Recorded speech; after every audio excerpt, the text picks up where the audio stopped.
as Alice mentions, it's not an architecture book, but it came out of an architecture book. So the book emerged. I suppose there's always a thing where a kind of book emerges out of your previous book, and this was very much the case of this. It came out of the introduction to a book called Modern Buildings in Britain, where I sort of tried to do a sort of long intro and sort of explain why modern architecture has a kind of slightly odd history here. And it had been published, there have been a few books that have been sort of revisionist on this subject, which we might mention later. And one of the things that really struck me kind of trying to write an introduction to modern architecture in Britain was the fact that the kind of received opinion narrative that there was no real modern architecture here until the émigrés from Central Europe like Lubetkin and Goldfinger and Mendelssohn arrived, that this very conventional received opinion narrative was, in my view, completely correct. And that the revisionists were just wrong. The boring version of the story is sometimes just true. And that was the conclusion I came to. So what I'm going to kind of do for the next 20, 30 minutes or so is kind of go through a few sort of juxtapositions on this. But I want to start with a bit here from the Studio magazine, which was one of the few magazines in the 20s in Britain to properly kind of take the modern architecture that had emerged, particularly in Germany, seriously. And they commissioned Bruno Taut to do a series of articles, which they then collected into a book in 1928 called Modern Architecture. And it kind of sets the tone for how a lot of people like Bruno Taut approach the subject of explaining modern architecture to a country that doesn't have any, as he sees it. Correctly or otherwise? I would say correctly. The thing that he does is, and this becomes a trope really, is looks at the 18th century and looks at industrial architecture and goes, well, you already have it. What you have is this, on the one hand, this tradition of industrial architecture, of, kind of huge iron and glass things, which you were doing before everywhere else, the Crystal Palace and so forth, which at this point was actually still standing. And also a kind of planning tradition of sort of Bath and Edinburgh.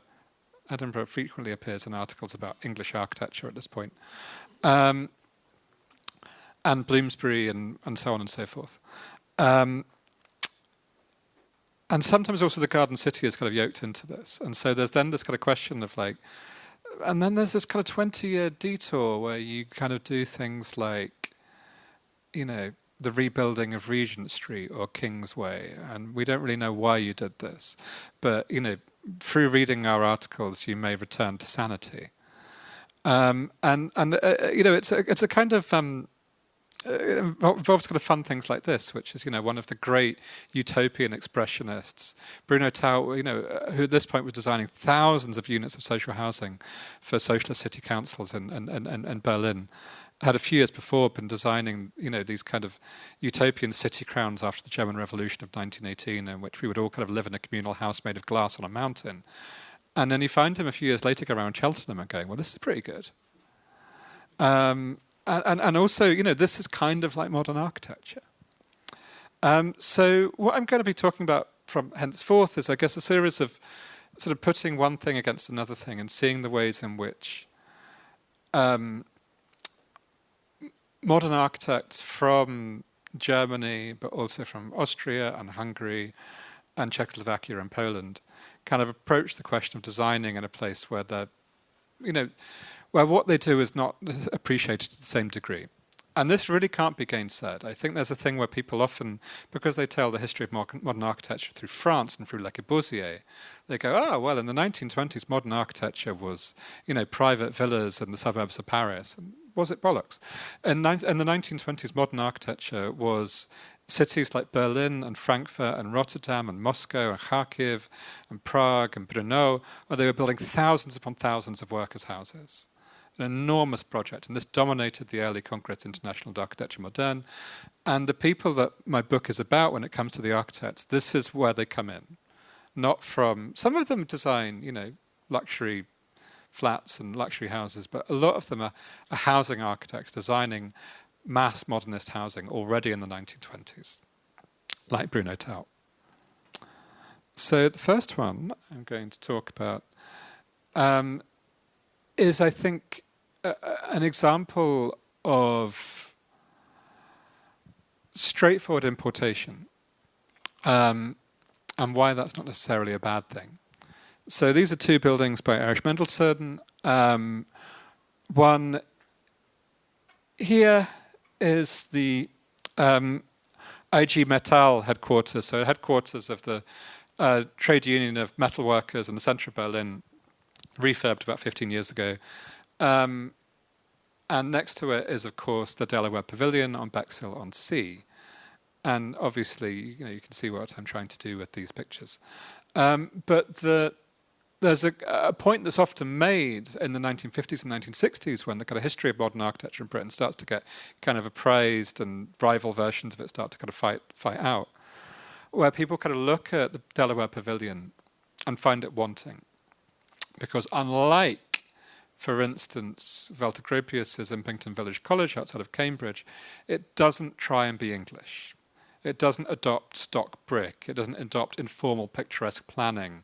It's not surrounded by trees. It's a utterly abstract, extremely glamorous, continental building. And at this distance, I find that in many ways it's a much more kind of exciting thing because there's so little like it. Like an utterly uncompromising building from that time is actually very, very rare, as we'll see. Someone designing in Bexhill the kind of building they would design in Berlin without in any way trying to Britify it is quite formidable. And I think because of that, the building is now regarded with a great deal of nostalgia because it is so unusual and so much a total transplant. Next one. Oh. Uh-oh. Ah, good.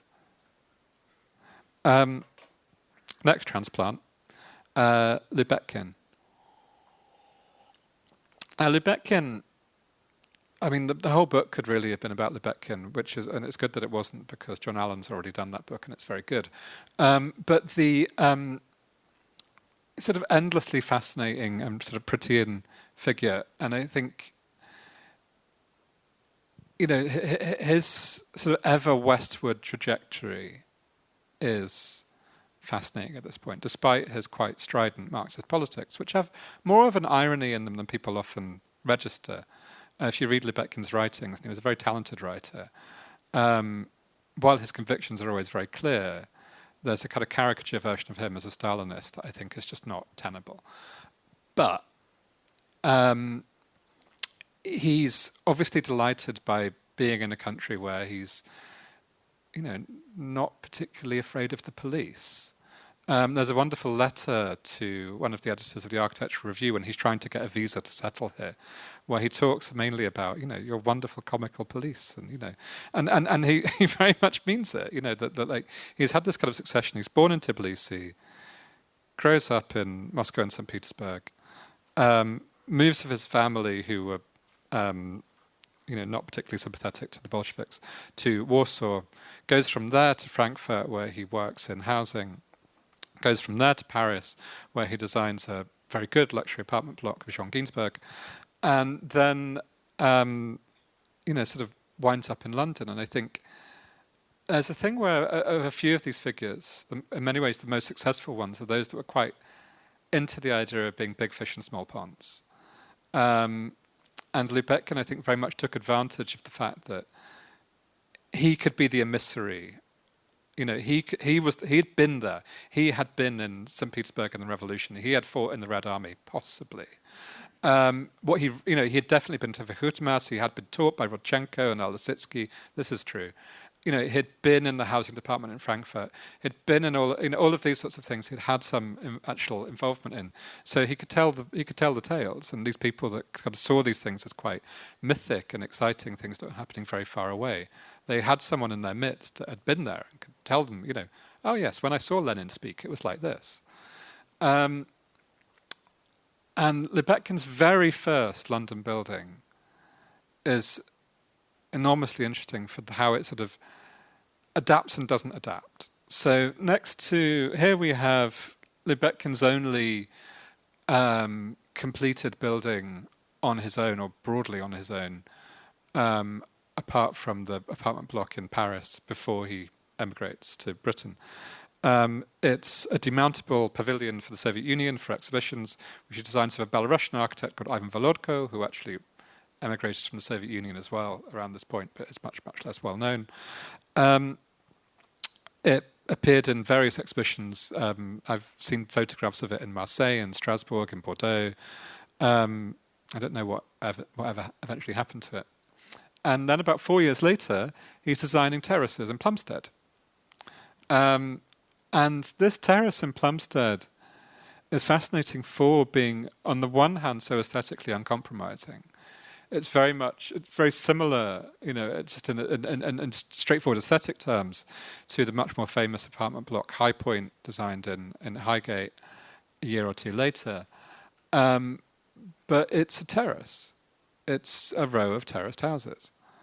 So there's a kind of interest here in these kind of things that you don't really have in, Moscow and Frankfurt and Warsaw, of single-family terraced housing, and this kind of thought of like, how can we work with this typology and make it interesting, and work with it in a way that, while remaining, designing proper modern architecture.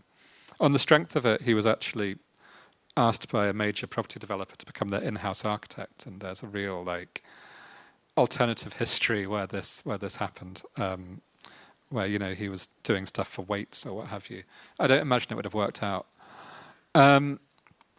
Another one here, which I think is a sort of slightly different version of the story, is one of a much more gradual but similarly uncompromising kind of continuity in an architect's career. And the architect here is Eugene Rosenberg, who was from Slovakia and worked on some of the kind of major projects of Czech modern architecture at the end of the 20s. He was the job architect on a huge kind of high-rise building for the Pensions Institute of the new state of Czechoslovakia in the centre of Prague, around the back of the railway station, which is clad, like almost all the buildings he would design, in tiles, and clad in the module of the buildings would always be sort of calculated so you never had to cut the tiles.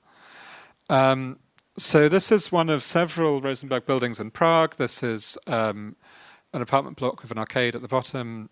The arcade is very sexy. Lots of the kind of Prague arcades of the time have sort of wonderful things with sort of glass brick and tile, and often murals. They're really exquisite bits of architecture. And next to it is, of course, St. Thomas's Hospital. And the book begins actually in St. Thomas's Hospital, which is partly via a time when I was treated there for something, and found completely, and not expecting it to be there, the Naum Garbo sculpture in the middle of the building's courtyard. And Rosenberg, he becomes the sort of major architect at the firm York, Rosenberg and Mardal, who were one of the major firms of the welfare state in Britain. They design NHS hospitals like St. Thomas's. They design comprehensive schools. They design various kind of office blocks and so forth as well. But most of their clients are the kind of new sort of state institutions of Britain post 1945. Much as this was the case, in the late 1920s, when he's often designing for the new state institutions of a wholly new state, and the aesthetic almost hasn't changed at all. This building is completed in the late 1970s, and next to it is a building completed in the mid 1930s. And this is kind of the sort of modern architecture. Someone like Nicolas Pevsner had thought modernism would always be like this. His sort of horror and fascination at brutalism very much stems from the idea of that there is a proper way of doing the modern movement, and that's kind of Prague circa 1935. And that brutalism is this sort of terrible aberration. Here's a very early example of that terrible aberration. So these are two buildings by Egon Vriss, who was a Viennese architect who again sort of largely works for public institutions in Tour Vienna. And Vienna is a very big part of this narrative.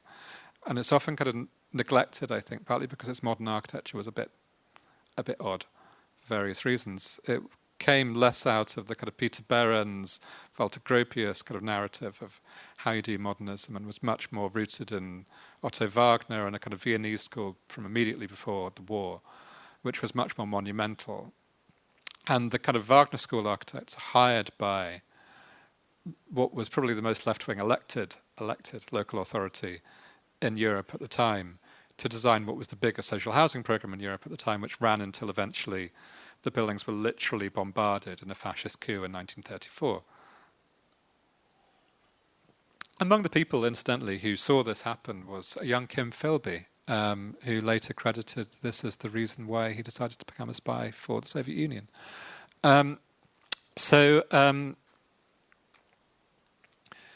You have this huge kind of program of health centres and schools, as well as the quite famous housing blocks in Vienna. And one of the architects, there's a co-designer in this case, is Egon Riss, and this is a health centre right slap bang in the centre of Vienna. Sort of about 5 minutes walk from Karlsplatz, like right in the heart of the city, and very, very easily overlooked despite that. It's very few illustrations of it online. This is my very bad photograph of it taken last December. And next to it, we have one of Riss's British buildings. And these are one of a few that he designed for the coal board, the new nationalised coal board, whose chief economist was the émigrés and later kind of so-called Buddhist economist E.F. Schumacher, but I'm going to try not to get too Adam Curtis about this.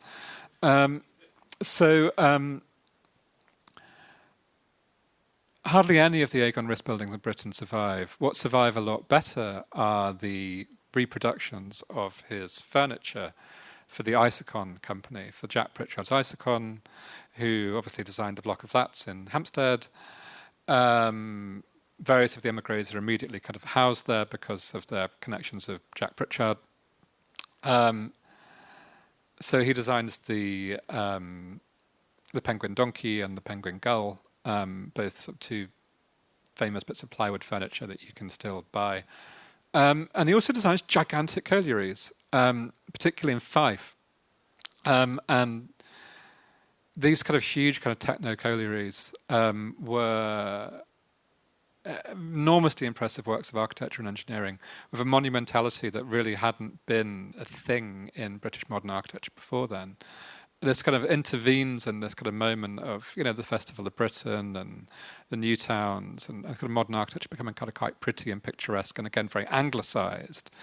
Something that Pevsner kind of analyses and praises in his essay on the Englishness of English art. And then suddenly these sorts of things, these things appear that are enormous and concrete and completely uncompromising. And I think there's some element of the kind of Viennese lineage that kind of leads to these buildings. Anyway, the coal seams are mined with great speed. They were obsolete even before the miners' strike and the vindictive closing of pits that happened with that. And they've all been razed to the ground. That little kind of funnel at the back, that's all that's left of this one. And this is the kind of major one of the programme. Just outside Glenrothes, Newtown. Where's the next one? Oh dear. I wasn't allowed to put this photograph in by Penguin. They said it was too bad. Not sure if they meant the quality of the photograph or the quality of the buildings. Could really be either. So these are two buildings by an architect, again from Vienna, called Ella Briggs, who, before she married Mr. Briggs, was Ella Baumfeld. And she was a housing architect in Vienna and in Berlin, very much on the political left. The black and white photograph taken in the 20s is of the Pestalozzi-Hof, one of several kind of enormous monumental housing blocks designed in Vienna at that point by all sorts of architects who wind up in Britain. Among them an architect called Michael Rosenauer, who then goes and designs luxury flats in Mayfair and Kensington. Briggs is hired in Britain in the just very end of the war and then the start of kind of post-war era, to design a housing estate in Bilston via Otto and Marie Neurath. There was a kind of version of this talk where I was going to show, first of all, a clip from a film called Land of Promise by Paul Rother, which is a kind of one of the kind of great British documentary films. It's quite hectoring, like some of these are. You've got John Mills kind of yelling at you about how we need to build a better society than the one built in the Depression. And then there's a kind of personified kind of like man in the Clapham omnibus that goes, "Oh, we're going to be able to afford all of this." And he goes, "Well, I'm going to consult Isotype." And then he consults Isotype, and Isotype suddenly appears on screen. So Isotype was a pictorial language developed by Otto and Marie Neurath, and the graphic designer Gerd Arndt. One of several kind of experiments in information design at that point in Central Europe and in the Soviet Union. Neurath was a logical positivist philosopher, an economist, the target of lots of the Austrian school of economics. He was seen as the kind of most prominent socialist economist. Von Mises' socialist calculation stuff is all about having a go at Neurath, because he was appointed as an economist by various of the ephemeral revolutionary governments of 1919, the Bavarian Soviet Republic, which lasted about 2 months, the Hungarian Soviet Republic, which lasted 4 months. There was a Slovak one, which I think had a few weeks as well. And this kind of pictorial language kind of appears on screen as a sort of animated thing that kind of shows you statistics and explains the way the world really works.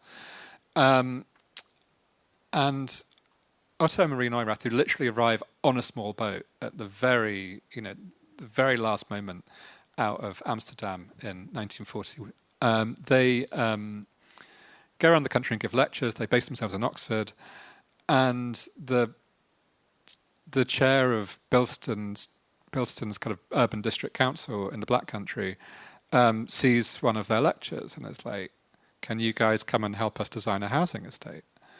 So this kind of already existing plan by the Liverpool architect Charles Riley is completely turned upside down and completely redesigned by the Neuraths, and they hire Ella Briggs as their architect.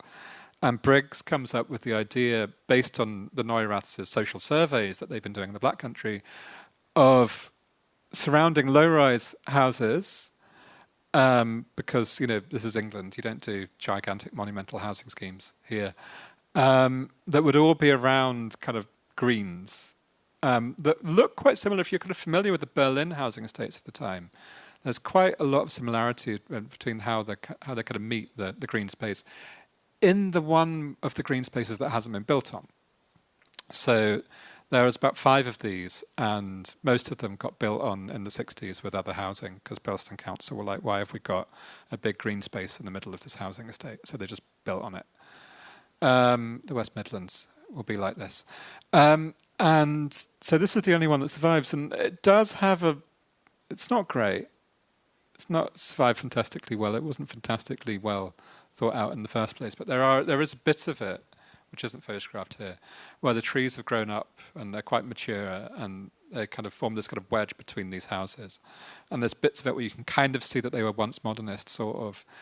And for a bit, you could be in one of those Bruno Tower estates of the late 20s. And then you realise you're not. You're just outside Wolverhampton. There's also a kind of a version of the story that relates to applied art and sculpture and mural painting and mosaics and so forth. And there's various ways of telling that story. And one of the ways I do through it in the book is through a guy called Siegfried Charoux. Not his real name. I can't remember what his real name actually was.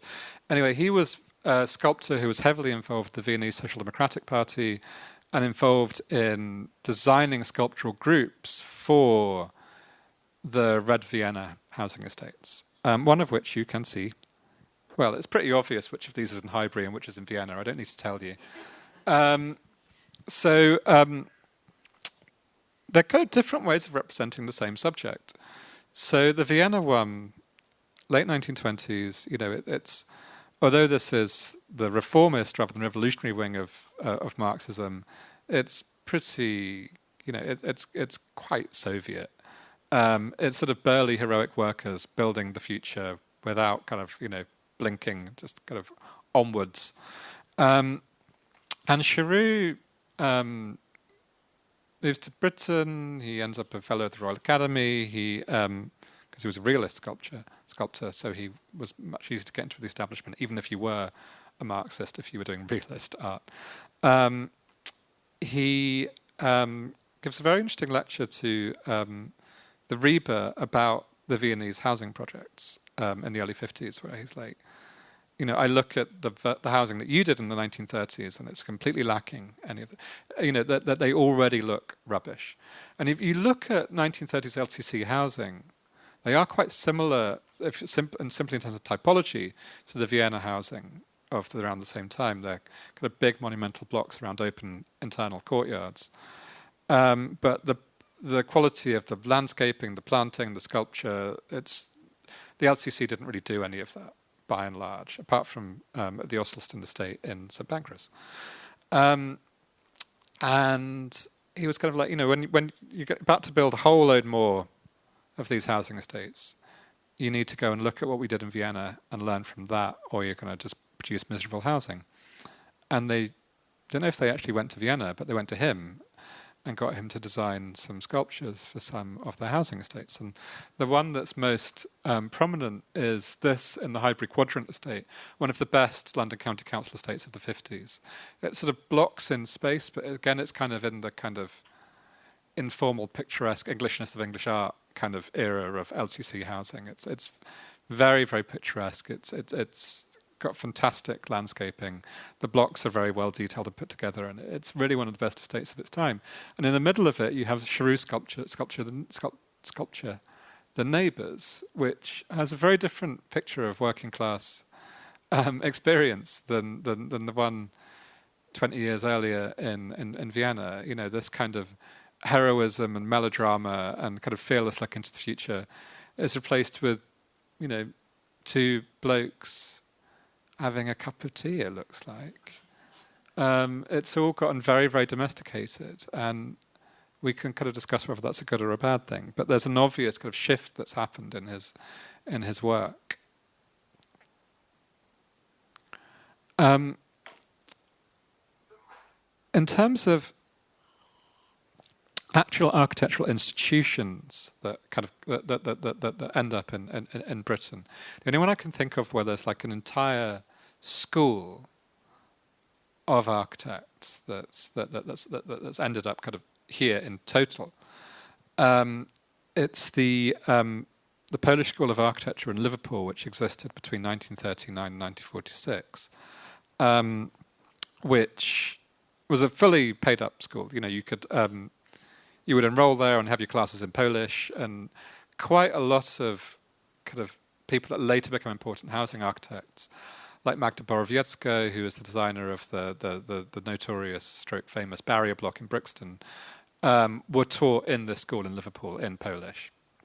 And it was SARP in Warsaw, which was the main school of the modern architects in the University of Warsaw, and they, on escaping the city after the Nazi invasion, they just set up the school in Liverpool.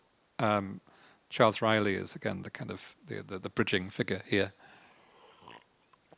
And there's a wonderful book from 1946 of the Polish School of Architecture in Liverpool, where you can see some of their projects, and a lot of people that were trained at Liverpool or had connections of Liverpool, who later became major brutalists, both as designers like James Sterling or as theorists like Colin Rowe, would mention the enormous influence that the Polish architects had on them, because of their ability to, they were clearly modern architects, they were clearly influenced by Le Corbusier, they were completely unafraid of modernity and monumentality.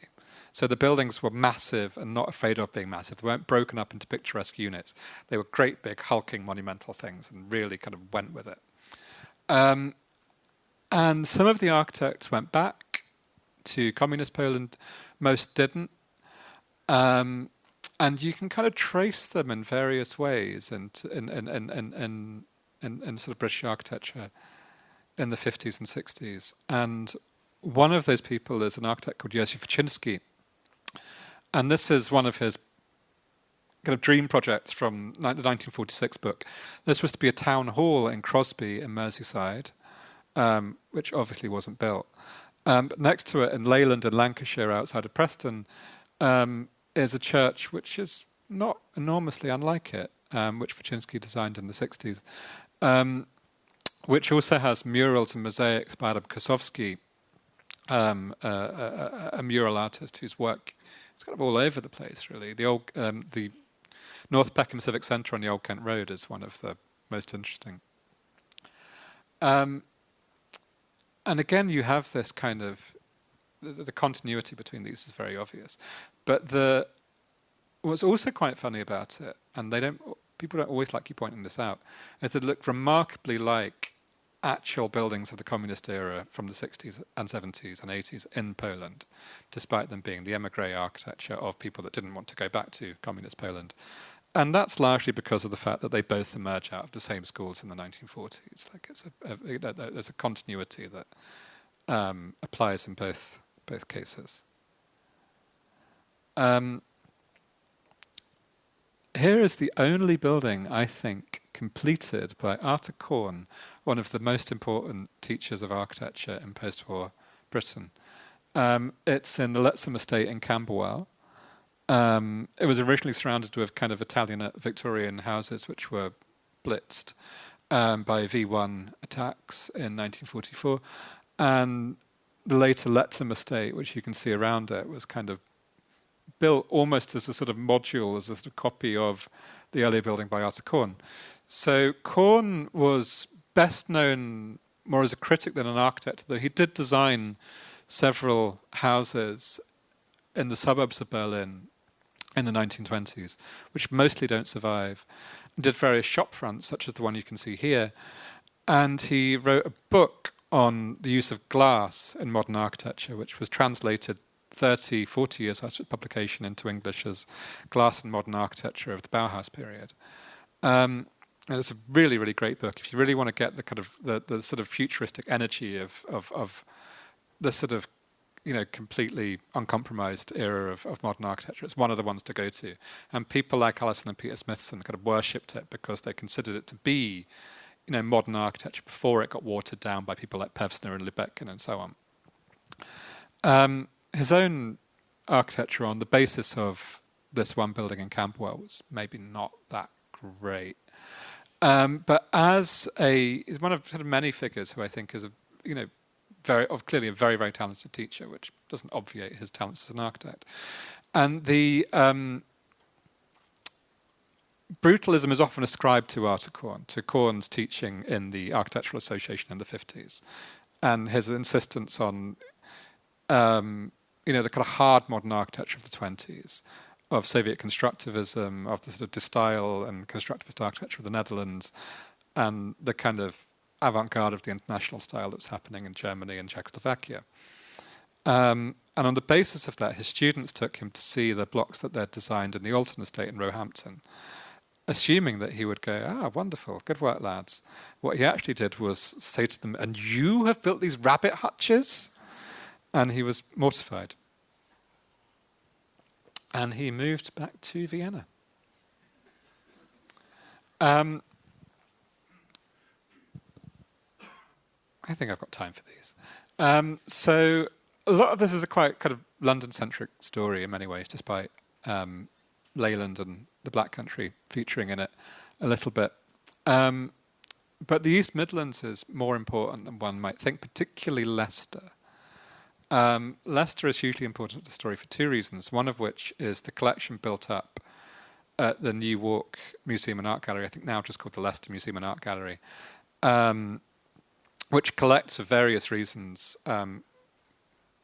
partly due to a very progressive curator, partly due to some art dealers that were moving to the area, ends up with the best German expressionist collection in the world, pretty much, that isn't either in Germany or in New York, is in Leicester, not in the Tate, incidentally.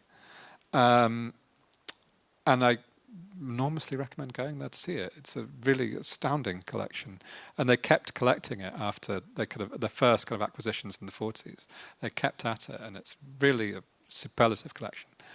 And the other reason why Leicester is important is the planner of the city of Leicester in the 1960s, Konrad Smigielski, who is another Pole who had trained in Krakow, comes over, fights in the Polish army, stays in Britain after 1945.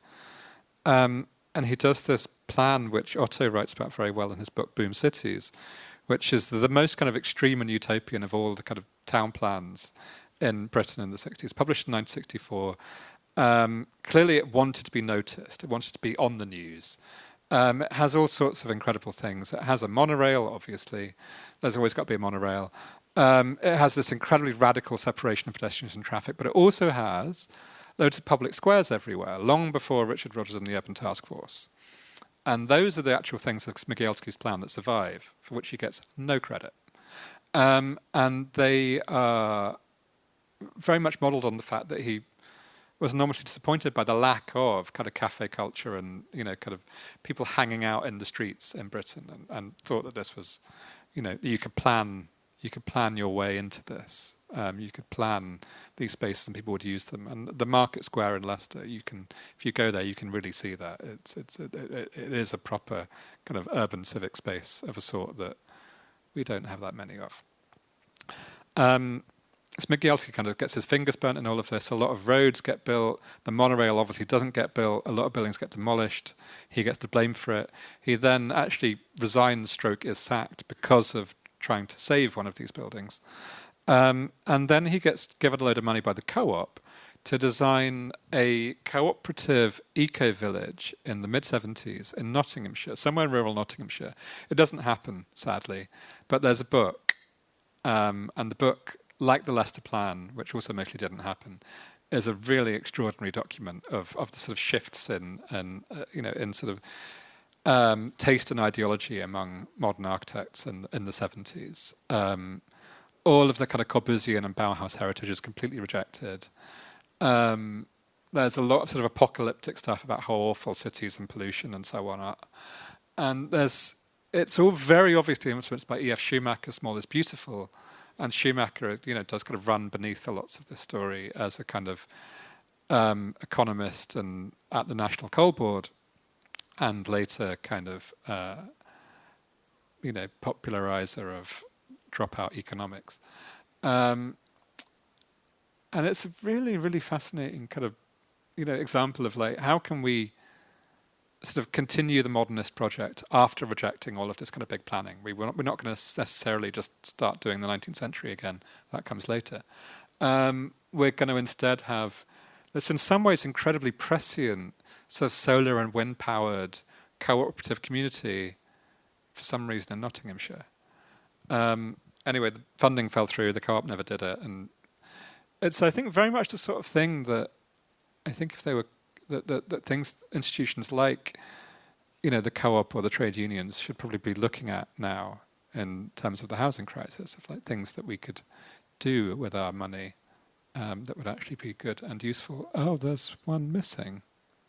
Ah, that's a shame.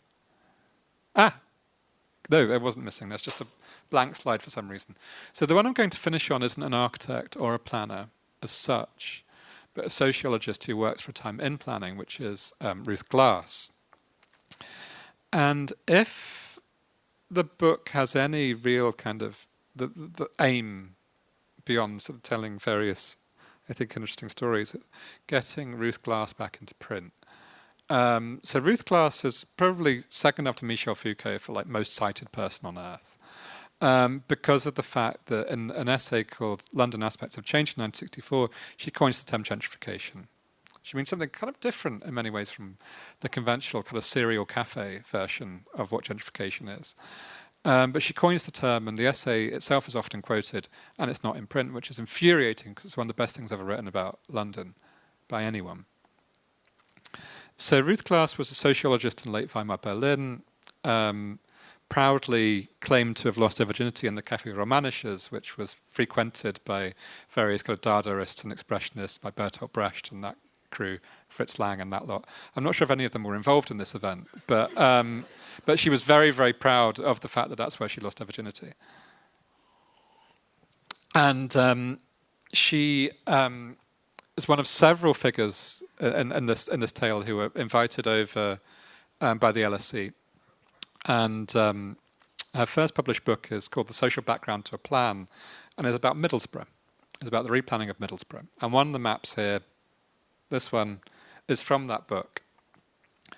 And it's an interesting document in all sorts of ways. This map is a map of where people have said that they want to be rehoused by the council, where they basically like, demolish my house and move me into a tower block, please. People did want this. If I remember rightly, I don't have it to hand, but I think that the black spots that are the get me out of my awful Victorian house, and the white ones are the kind of don't move me out of my house, or at least not yet. And in the preamble to this, it's basically a kind of study of someone else's plan. It's her kind of assessing the plan in sociological terms. And she kind of looks at it all kind of rather quizzically, partly on the basis of the fact that a city like this is conventionally kind of not written about. She has this kind of like, why is it the English don't talk about their cities? They talk about, about Bath and Edinburgh and the 18th century and the garden cities. And where most people actually live, which is industrial cities of the 19th century, they're just regarded as, and to put it in contemporary discourse, shitholes, and are not discussed or understood. And she's very much like, well, actually, Middlesbrough's kind of fun and exciting. It has this real intro of just like, with the kind of cooling towers in the air and the kind of looming Victorian buildings and the right weather, actually, Middlesbrough is a really visually very exciting place. And she writes about it with a great deal of enthusiasm. But one of the things that kind of comes out a lot in her assessment of this plan is like a great dissatisfaction with the kind of normative nature of English planning. The idea that there is an ideal number of people that should live in a city. The idea that there are certain things called neighbourhood units that you can plan that should have a maximum amount. And this actually connects both the kind of high modernist planning of the 40s and 50s to the anti-modernist planning of the 70s, where for completely different reasons they decide that no one could possibly want to live in a city as big as London. And when she looks at London, she, is a figure that I think sort of her work stands up a lot more than a lot of her contemporaries, because she actually makes an effort to understand it. Very tellingly, London buses turn up a lot in her books. On conversations you hear on the bus turn up a lot in them. She writes a book called The Newcomers, and this map is from that. And the map is of what's described in the book as West Indian settlement in London. So the striped areas are where there's a lot of it. And the Newcomers is one of the first kind of serious books about the kind of post-imperial migration to Britain. And it's also distinguished by, a sort of great interest in London and how it actually works. There is at no point, while her sort of socialist politics are very clear throughout, it's based on a not kind of wishing cities into being something other than they are. And because of that, you can read her stuff in a way that you can't. A lot of the kind of planning documents at the time that are based on this kind of apocalyptic idea about cities, that they should be transformed into garden cities. But unlike the kind of people that counter that, like Jane Jacobs, she doesn't have a sort of romanticization of a pre-planning era. She has no kind of belief that if you just remove the state from this, people would do their own groovy, exciting thing instead. She very much believes that if you remove the state from this, what will come in instead is landlords. And lo and behold, this is what happened. In one of her last texts, which is an introduction to an anthology of her work published in the early 90s called Clichés of Urban Doom, she writes about what she describes as an enormous confidence trick that she considered to have been played in the 1980s, to have convinced people in Britain that their most important and greatest achievement was actually one of their worst and something that they should be utterly ashamed of. And the achievement in question was council housing. And I'm going to stop there and invite Otto onto the stage.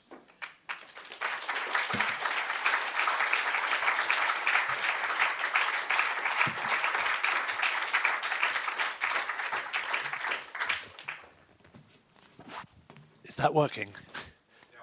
Brilliant. Thank you, Owen. Thank you. I mean, the first thing just to say is this is a fantastic book, and you really haven't got the only a smidgen of how much this book covers, and the feeling that Owen has gone absolutely everywhere does come across, but also that he's read everything and across so many different things, not just architecture. So, I mean, I think my main job here is just sort of push that and say buy it.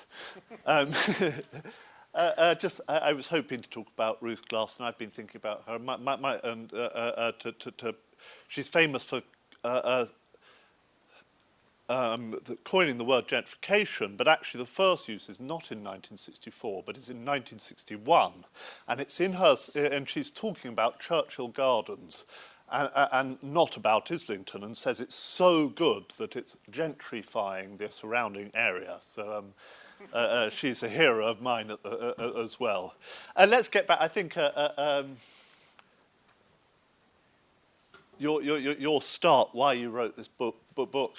Britain really was that awful, and there's, I mean, there's a lot of very good comedy in here of people getting here in the rain and how awful the food is.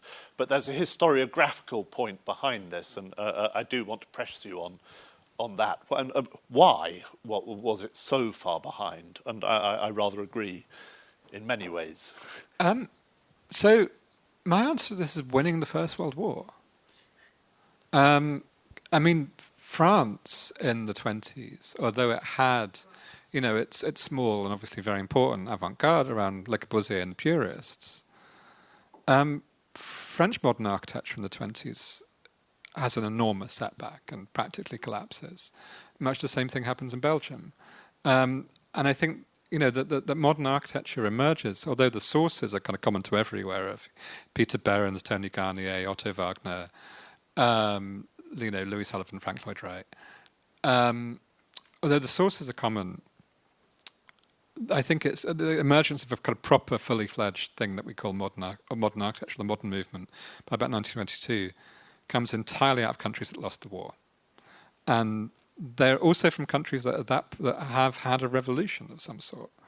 Whether it's a sort of nationalist one in Poland and Czechoslovakia, or whether it's a socialist one in Germany and the USSR, they have this enormous project of kind of national self-questioning. And in the countries that won the war, I think that it reinforced a lot of conservatism. It led to this kind of like, well, actually, we're great after all. We don't need to question any of this.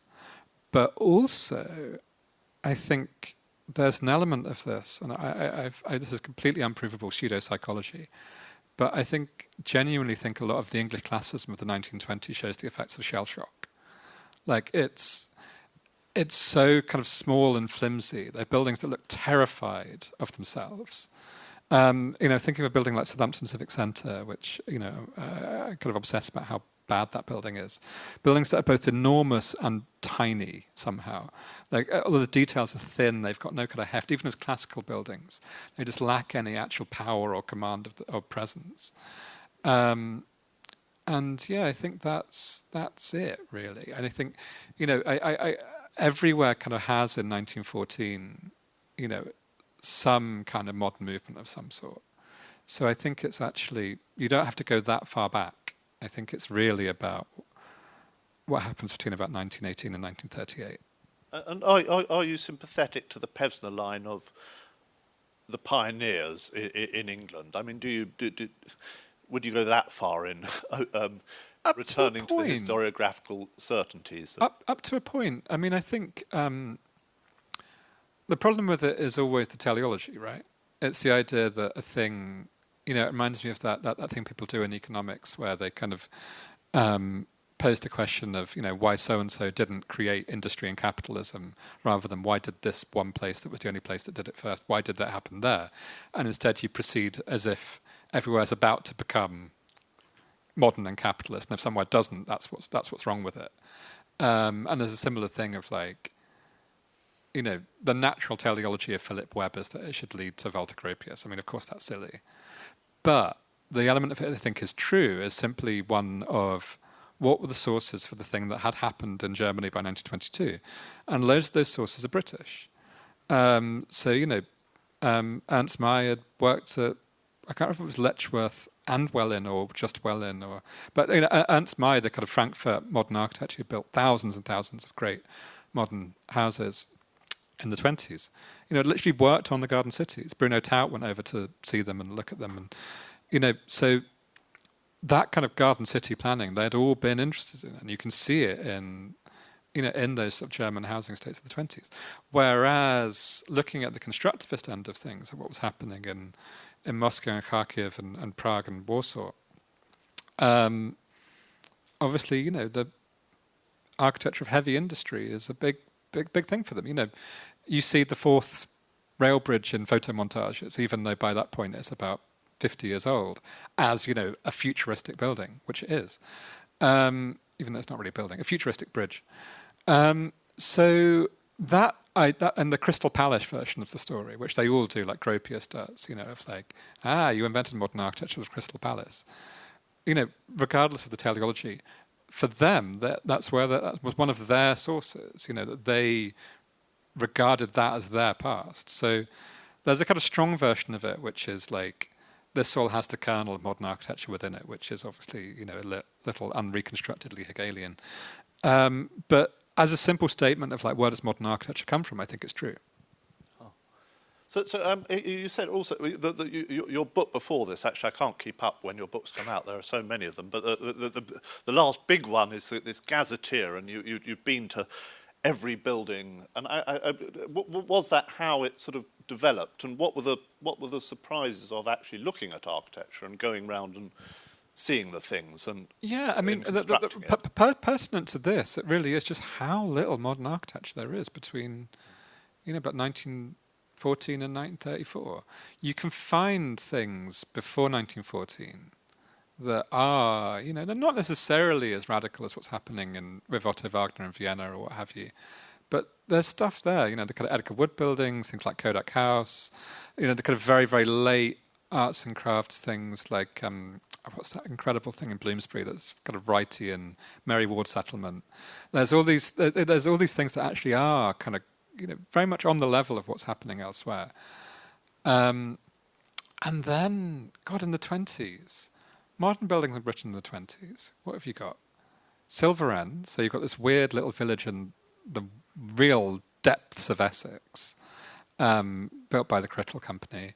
You've got the Connell and Ward big house in Amersham. You've got the headquarters of Crawford's, the advertising agency in High Holborn. And I think that's it. That's really it. By this point in Berlin, you've got literally hundreds of buildings.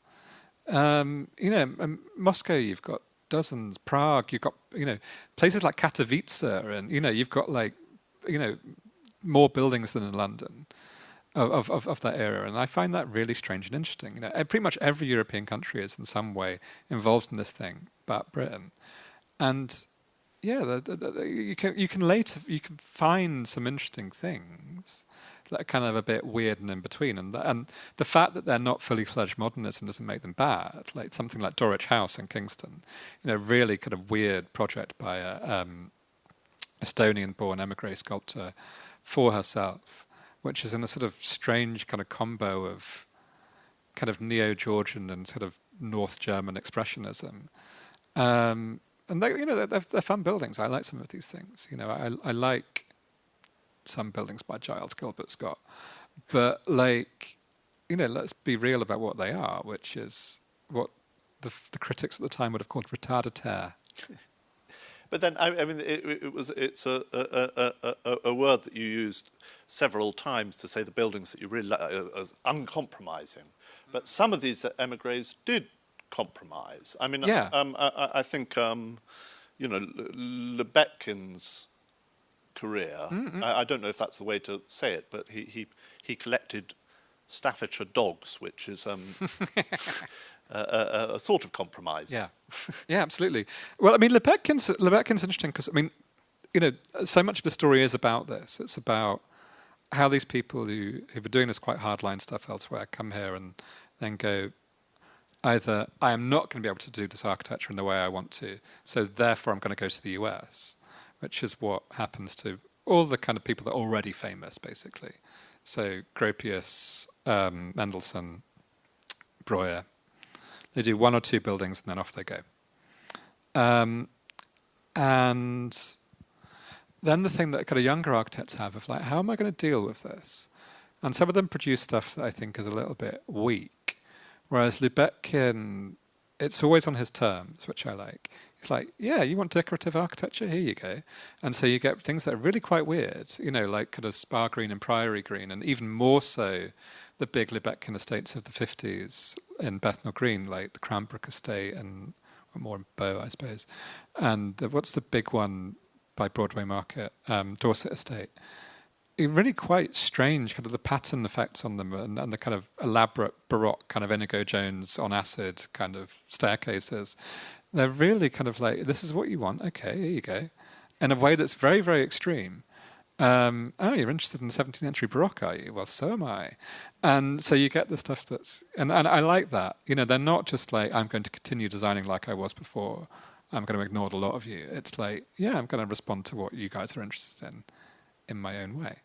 And that's a lot of the most fun part of the story, really, is that dialogue. And when that dialogue is taken seriously by both sides, that's more fun than when, there's a lot of examples, like a lot of the speculative housing by people like Peter Kaspari, where you can just see him kind of buckling under the weight of English Philistinism and, just like buildings that look at first kind of swanky and then you look at them in detail and you're just like, it's really, really shoddy stuff.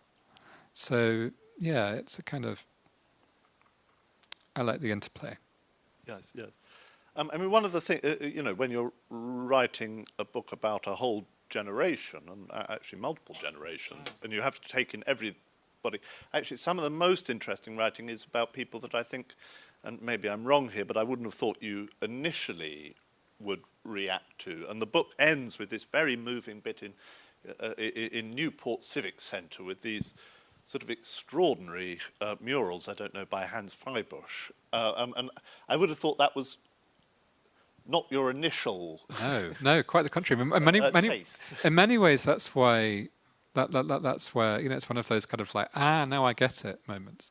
So Hans Freibusch was a painter from Frankfurt. He was one of several people in the book who were in the Nazi degenerate art exhibition, and he was chased out of the country. And he starts off doing murals in buildings. There's a kind of slightly kind of Oscar Schlemmer-like figure on a block of flats by Maxwell Fry in Peckham is one of the earliest that actually survives. And for one reason or another, usually via kind of the ministrations of George Bell, the Bishop of Chichester, he ends up, I think, the most prolific artist in the Church of England's history. There are literally hundreds of Freibusch murals. He eventually goes blind and then he starts doing sculptures for the Church of England. He died, I think, in the 90s.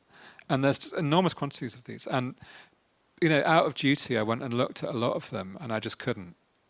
I just really couldn't do it. I just had this real kind of like, how do you do, fellow modernists kind of vibe to me. I don't know. They just had it felt very churchy, very, very Church of England in a way that, the kind of, and they're also in awful buildings.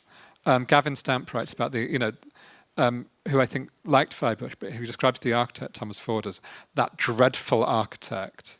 And his they're often in housing estates. They're in a kind of, the churches that were built at the exact point people stopped going to church, and you can kind of see why. And then, so I spent ages trying to like them, and at Newport, I think possibly because they're not Christian, or possibly because they're enormous. I kind of got it all of a sudden, and there was a real thing of like, okay, and maybe that the preceding thing of like looking at loads of them and trying to like them and failing, it probably helped in eventually liking them. I got that. We've got Robert Drake is going to give you a question at some point about that, but.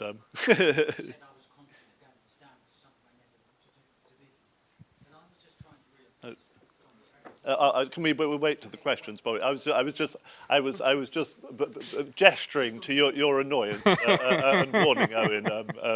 But actually, it's good how Freibusch comes out, and it's a moving story. It's good.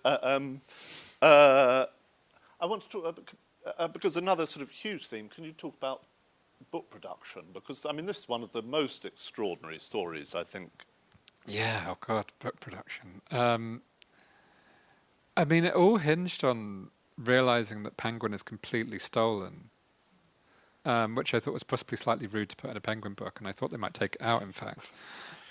So the long and short of it is that a publisher is set up in Germany about 1930 in Hamburg called Albatross, which takes advantage of the fact that British copyright law doesn't apply in Germany to sign a load of contracts with English language writers, British, Irish, American, and publish their most famous books in the original language in Germany in cheap paperbacks. So they sign up Joyce for Dubliners, they sign up Aldous Huxley, they sign up Lawrence, Woolf, and you know they published, I think, one of the first kind of widely available editions of Ulysses, in fact.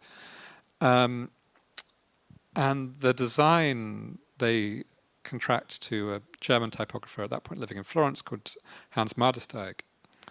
And he does this wonderful design based on the Golden Section with proportions based on a Leonardo text in his notebooks about the ideal proportion of a book. In a style that's kind of somewhere between the kind of German Neue typography of people like Jan Schichold and Moholy Nagy, and between that and classicism. So it's got the kind of, you know, this wonderful sans serif font, but also it's centered in a classical way. Color-coded, according to whether the book is fiction, travel, see where I'm going with this. And then at the bottom of the design is the bird, the albatross. And in about 1935, at the Bodley Head, Alan and John Lane are talking about launching paperback imprint. And they get the designer, later submarine commander Edward Young, to come up with an idea for what, you know, how to theme this. And he was like, well, you know, what do you want? He was like, well, we want it to be like the albatross. We just want to basically, you know, something a bit like that. And Young had just been to London Zoo and was like, well, why don't we call it Penguin? And that's literally it. You know, they replaced the albatross with a penguin. They call it Penguin Books. And they get Young to do a very inept version of what Mardersteig was doing. Really quite kind of 10th rate version. And it becomes the biggest paperback success in history. You know, probably helped by the fact that Albatross at that point was being hugely persecuted by the Nazis. At first, they kind of earned a bit of foreign currency money, and then, due to the fact that its owners were Jewish, they were persecuted and hounded out of the country. Where one of them later founds Penguin USA, which really annoyed Alan Lane because of the fact that their covers were a bit rude. And then after the war, kind of Lane is very aware of this, aware of the fact that, you know, Penguin is a bit shoddy, and hires your actual Jan Schichold, you know, the master typographer of the time, to completely redesign Penguin. Which leads to long battles with the British printing industry, which he eventually wins. He would sort of turn up at print works and pretend not to be able to speak English, but just berate people about not letter spacing the capitals. And that kind of, you know, that's the sort of start of a story in which a whole load of other things are kind of pulled in, you know, kind of... Hans Schmoller is later hired to be Penguin's typographer and does it until the early 80s.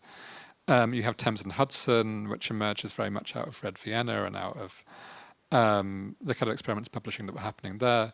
You have entire publishers like Phaidon that just re-established themselves after leaving Vienna in Britain and carry on doing, you know, kind of high-end but accessible kind of books on, you know, Renaissance art, or Kokoschka or what have you. And there's others in there as well, like Paul Elek, and there's a go on about the publishers for ages. That was the most fun part of the book to write, because I really liked buying secondhand books. And I would just go to like whatever that book. Put in your Icecon donkey. Right. Very smart. Gull. Donkeys are too big. I don't have the space. Gull. But the that bookshop of Flask Walk in Hampstead, I would just come out with like trolleys worth from there. Shall I open it up now? Thank you. Yes. I'm sorry for what I said about Thomas Ford. Questions? surely. Okay. I just wanted to say, thank you very much for publicising 20th Century Society's last journal, where I wrote about the collaboration between Thomas Ford and Hans Feibusch. And I've always thought Hans Feibusch is fabulous. I agree with you about Newport, which does need restoration. But my purpose in that was that very few of his churches and his works are listed, almost none. And therefore had a serious purpose. But sadly, that journal came out just at the point where our dear friend Elaine Harwood died, and the journal never got that much publicity. But I think that I was trying to reappraise Thomas Ford, and just in a nutshell, he wasn't a modernist. He devised a non-Gothic style for rebuilding all the churches bombed by doodlebugs in South London, and that style was a kind of neo-Regency, and that's how one should regard him. I certainly wasn't trying to be contrary to what Gavin Stamp was saying. Perish the thought. But I just wanted to make that point, and I'm glad I have an opportunity, because you rate Feibusch yourself. I think he's greatly underrated. I think George Bell was a man of taste, and he picked him out. Also, now I'm having a senior moment, Maxwell Fry also used him initially, and Edward Mills and people like that. So I think Feibusch is a very significant figure, and it's Keith at Flas Walked, and he cleared out Feibusch's flat and studio when he died in 1998.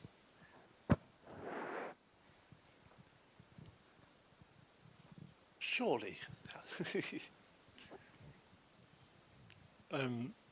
Hi, I'm reading the book now, skipping around. You're kind enough to refer to me in one of the literature citations, it's Robin Kinross.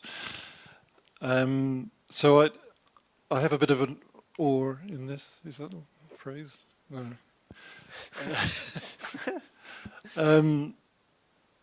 I think it's great what I've, especially on architecture, and you're nicely contradicting the Perry Anderson thesis, which was brilliant, but obviously far too simple. I think anyone who complicates the picture is doing the right thing, and I can complicate it further, and I think you could have been pushed further to make it more grey, less black and white. For example, Otto Neurath, like apparently you've just told me, like Bruno Taut and Ernst May, came to Welwyn Garden City, in the golden formational moment, and he was English-minded from the beginning. It's the romantic view is he was part of the Soviet moment in Bavaria, which he was as a civil servant, but he was also a Garden City man, and when they came to England, got out of internment, they went to Oxford, and G.D.H. Cole put them up in a college. G.D.H. Cole, the story is they wanted to talk about socialism, but Marie Neurath told me this. All he wanted to talk about was his collection of English china. Him as well. Him as well, yeah. So the whole, you could go on, and the picture becomes really complicated. It's not a black-white socialism compromise. It's muddled, really muddled. But I'll carry on reading.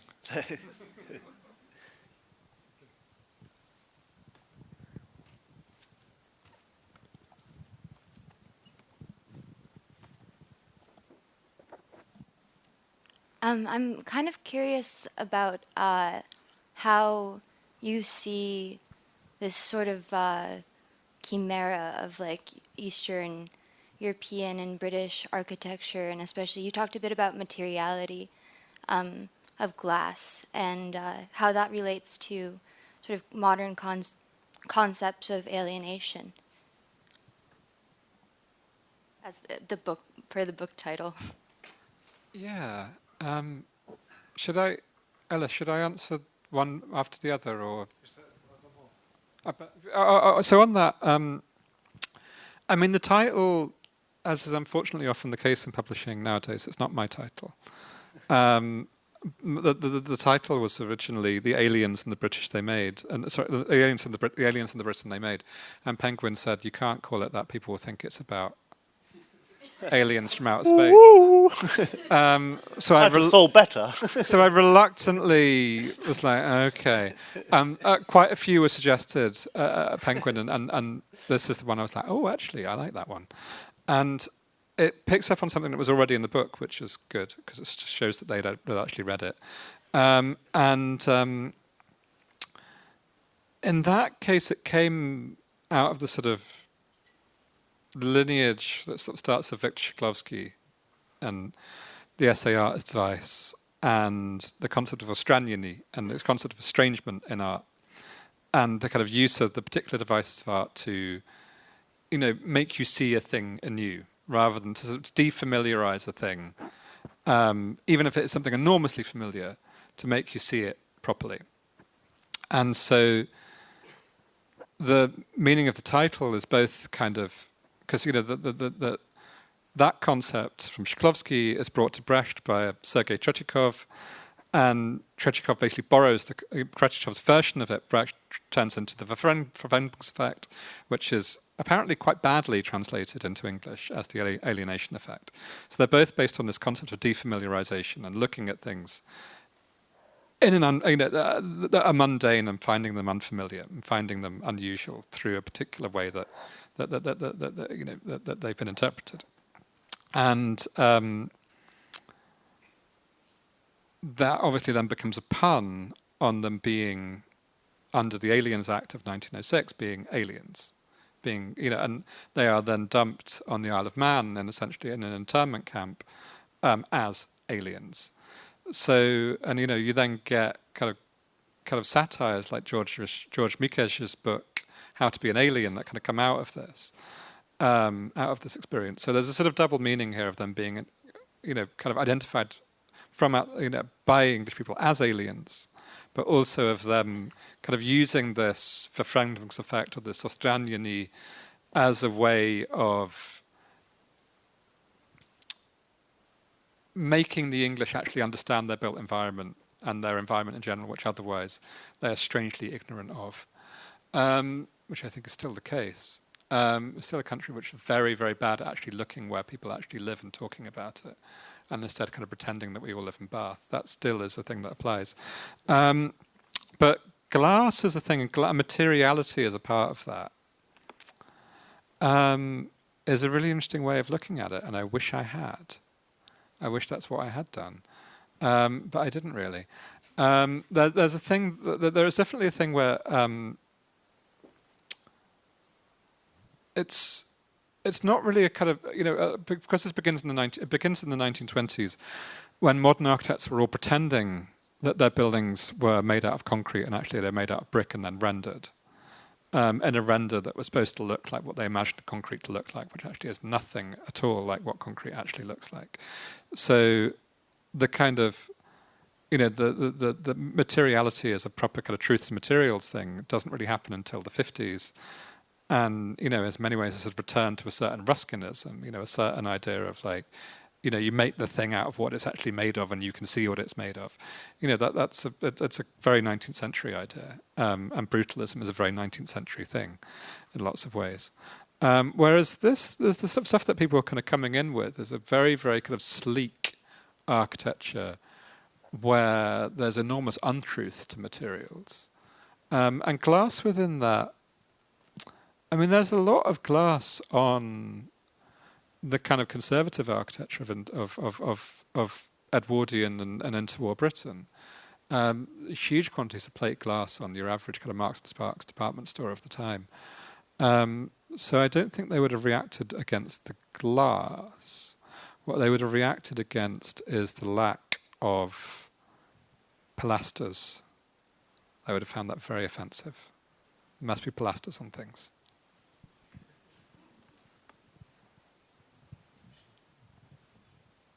Any more? A question from the deep past as a medievalist, but I'm curious about how, as it were, these people worked within the environment with their fellow builders. So when I think of Lebetkin, I think of Texon. Texon's not all émigrés, but also of these architects working with Crittle's windows, to go back to the last point. And how do you think that worked with what you call the kind of accommodation with English, for the sake of arguments? Yeah. Means of creating environments and building buildings. Certainly, I think there was it's very telling that they always want to work with Ove Arup, and they always want to work, before he dies, with Felix Samueli, because of the fact that they don't trust English engineers to do modern buildings properly. British builders, in many ways, I think that they don't hold an enormously high esteem, but I think kind of see them as an irrelevance. It's the engineering profession which they generally consider very conservative, and then they create this enormous cult of Owen Williams as like the one good one, which I think is also broadly true. So I think definitely there's a real kind of, there's constant complaints about the British construction industry. Like there's an exhibition at MoMA, in fact, which Henry Russell Hitchcock curates in the late 30s on British modern architecture, because by that point there's quite a lot of it. And Lebetkin contributes an essay, and most of it is about, British construction industry can't build anything. They're really bad at what they do. And a reason why these buildings look so bad, because he's enormously critical of the other modern buildings not designed by him and his mates, is because of the fact that they've had to be translated into, sort of spec builders and building companies that aren't really cut out for this stuff. And I don't think it's to do with kind of technology and scale, because, that they've been kind of doing kind of steel frames by that point for 20, 30 years. So it's not that they couldn't do that sort of thing. It was the particular way those materials are being used. And maybe the British engineers are right. I mean, a lot of the time they'll have been going like, going back to the previous point, that's not what concrete looks like. If you're going to specify concrete, mate, it's not going to look like that. So the conflict is not entirely one of, the émigrés being in the right on this issue.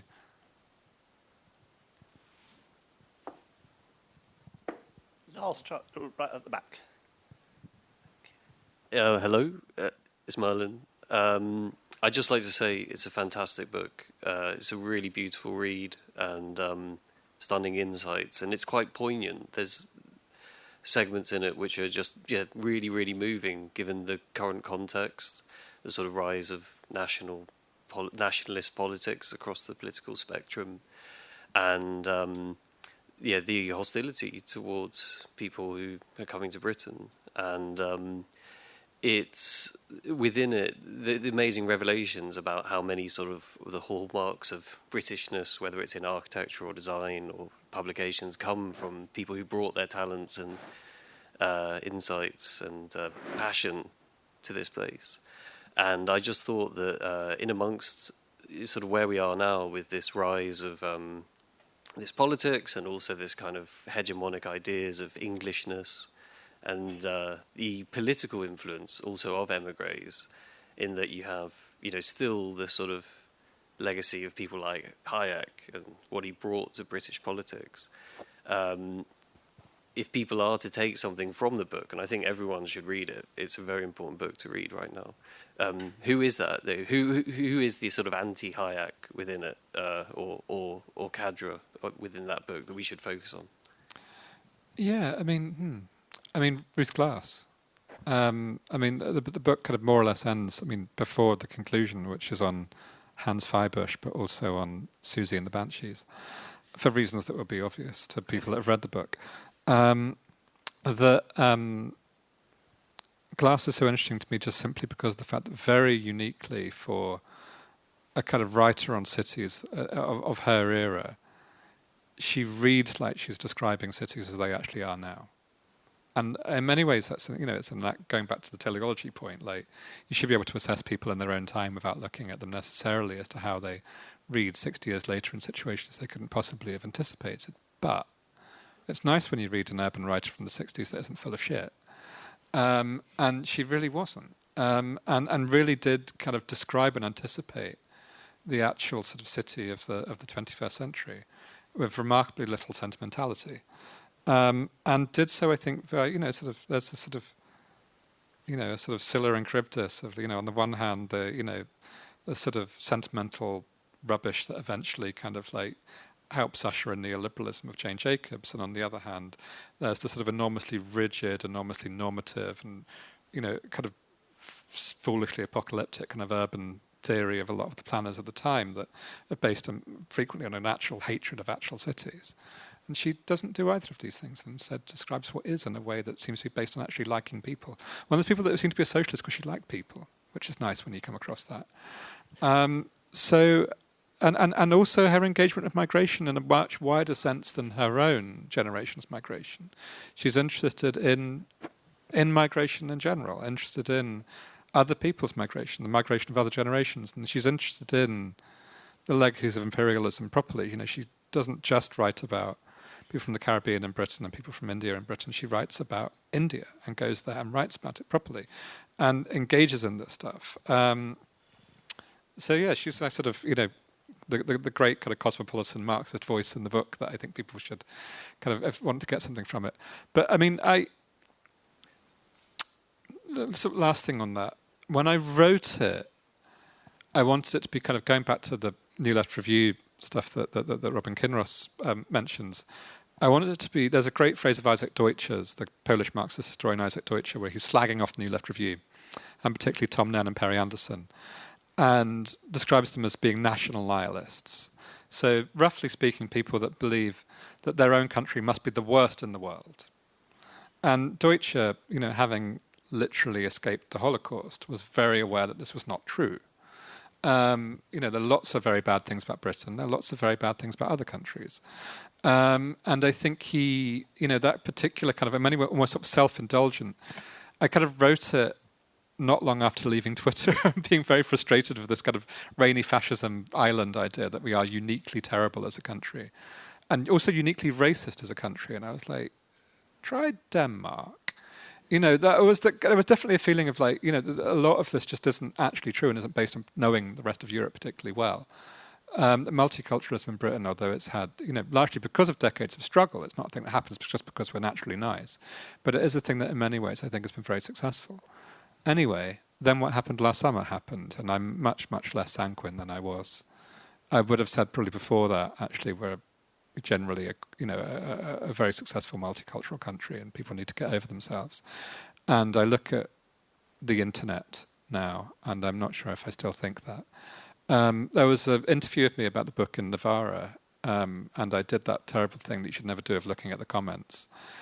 And I was just like, this is absolutely wild. Like, I don't know if they just suddenly sicked a load of fascists, sort of noticed it and then decided they'd all flood into it. And I was just like, wow, it was outrageous levels of anti-Semitism, actual anti-Semitism. I'm not saying Free Palestine, I mean actual anti-Semitism. And also an obsession with like brutalist architecture, which was unmentioned in the piece and it's largely unmentioned in the book. And a real kind of like virulent right-wing kind of like, literally one of the comments was something like, the Jews ruined our cities. And I was like, what on earth is going on here? And I don't think you'd have got that said so openly on the internet 5-10 years ago. And now it's just all out there. And so I definitely have a much more pessimistic view than I did when I wrote the book, to be honest.